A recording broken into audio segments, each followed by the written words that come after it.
Is MusicBrainz Picard not saving your music tags?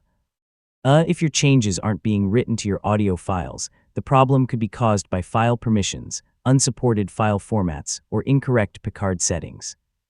In this guide, I'll show you how to fix MusicBrainz Picard not saving tags step by step. Let's get started.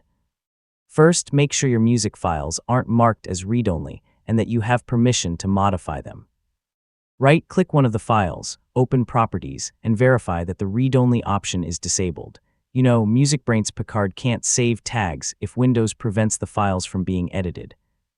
Next, make sure your music files are matched to an album or track before clicking Save. I mean, if the files haven't been matched, Picard won't have updated metadata to write, and the Save button may not work as expected. Now open the application settings and confirm that saving tags is enabled.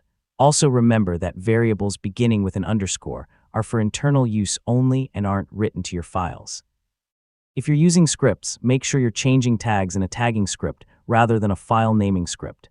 Yeah, incorrect settings or scripts can prevent expected tag changes from being saved. Some audio formats don't support every type of metadata.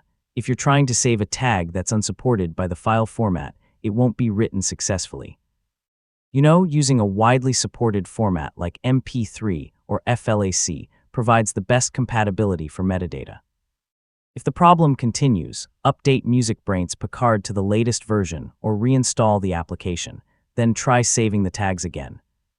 If errors still occur, open the debug log to identify the exact cause before reporting the issue. And that's how to fix MusicBrainz Picard not saving tags.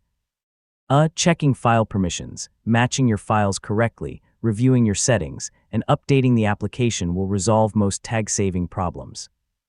Thanks for watching, and I'll see you in the next tutorial.